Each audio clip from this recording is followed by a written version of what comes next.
नमस्कार, मेरा नाम डॉक्टर अभिषेक सिंह है। मैं एक ऑर्थोपेडिक सर्जन हूँ। आज हम लोग एक बहुत ही कॉमन टॉपिक के बारे में बात करेंगे जिसको हम बोलते हैं डिस्टल रेडियस फ्रैक्चर या फिर कोलीस फ्रैक्चर।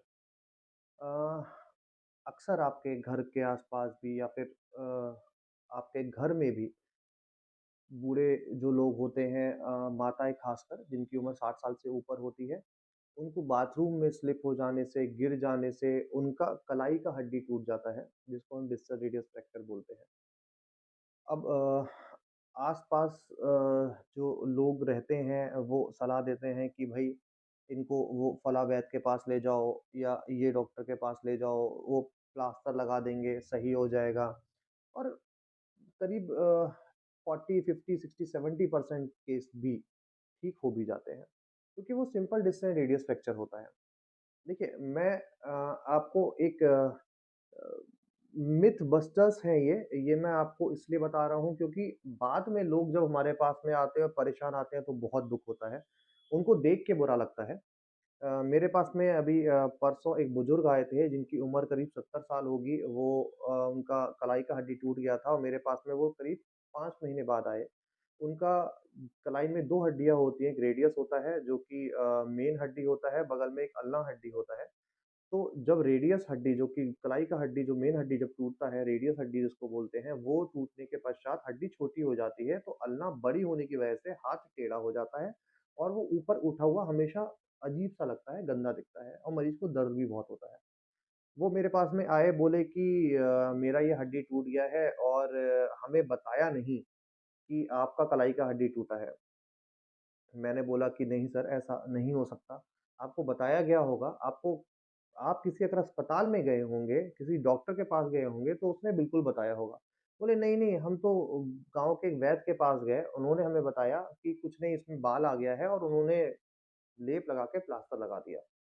और फिर अब जब 1 महीने बाद हटाया तो हमारे इस पे छाले पड़ गए थे और अभी ये स्थिति है।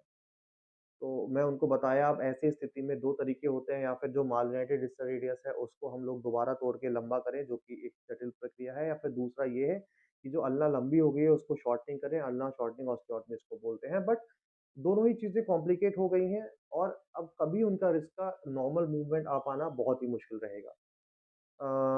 वो कुछ भी नहीं करवाए, बोले कि अब उस उम्र में कुछ करवाने की ज़रूरत नहीं है, पर उनको हाथ को लेके बुरा लग रहा था।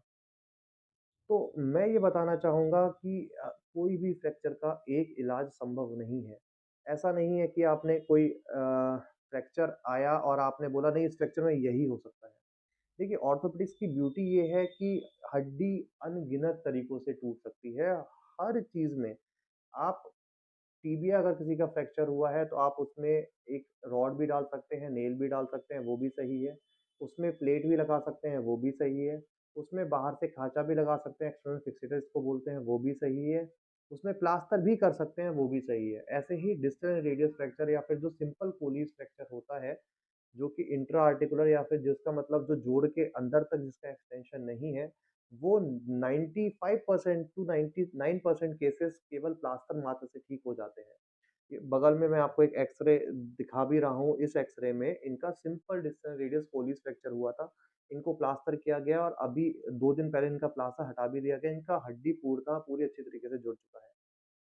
समस्या कब आती है जब फ्रैक्चर इंट्रा आर्टिकुलर होता है या जॉइंट में एक्सटेंड कर रहा होता है या फिर शियर फोर्सेस की वजह से हड्डी ऐसे ना टूट के ऐसे टूटी होती है तो वो जॉइंट सबलक्सेट हो जाता है जिसको बार्टन फ्रैक्चर बोलते हैं।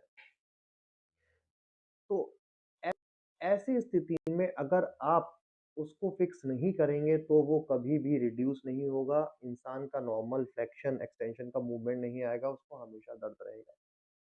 वहीं तीसरे प्रकार का इलाज जो रहता है, जैसे इस फ्रैक्चर में अगर कहीं चोट लग गई है और घाव खुल गया है, तो ऐसी स्थिति में हम लोगों को बाहर से खाँचा लगाना होता है, जैक फिक्सेटर उसको बोलते हैं, जोशी एक्सटर्नल स्टेबलाइजेशन सिस्टम। उसको लगा के मरीज का हाथ जो है वो डिस्ट्रैक्टेड करके रखा जाता है और साथ-साथ में हड्डी करीब 6 हफ्ते में पूर्णतः अपने तरीके से जुड़ जाती है। तो हर प्रकार का डिस्टल एंड रेडियस फ्रैक्चर का इलाज अलग-अलग है। उसको प्लास्टर से भी ठीक किया जा सकता है, उसको इंटरनल फिक्सेशन भी किया जा सकता है, उसको एक्सटर्नल फिक्सेशन भी किया जा सकता है और कोई भी इलाज गलत नहीं है। परंतु हर फ्रैक्चर का इलाज अलग-अलग होता है और यही सीखने के लिए 3 साल एमएस की पढ़ाई करनी होती है। 3 साल एमएस में यही पढ़ाया जाता है कि कौन से फ्रैक्चर को किस प्रकार से आपको ठीक करना है। अगर आपके घर के पास में किसी को भी कुछ भी चोट लगी है, तो एक अच्छे एमबीबीएस और एमएस ऑर्थोपेडिशियन के पास जाएँ या डीएनबी ऑर्थोपेडिक्स पेडिक्स के पास जाएँ या डीऑर्थ के पास जाएँ, मतलब हड्डी रोग विशेषज्ञ के पास जाएँ और प्रॉपरली उनसे समझें कि अगर उसमें ऑपरेशन की आवश्यकता है तो क्यों है? किस कारणवश है? अगर वो डॉक्टर एक्सप्लेन करने में संभव हो गया कि भई इसमें ऑपरेशन की आवश्यकता ये है, तो वो सही बोल रहा होगा। ये मैसेज बाकी लोग को भी शेयर करें और इस वीडियो को जितना हो सकता है लाइक करें शेयर करें। धन्यवाद।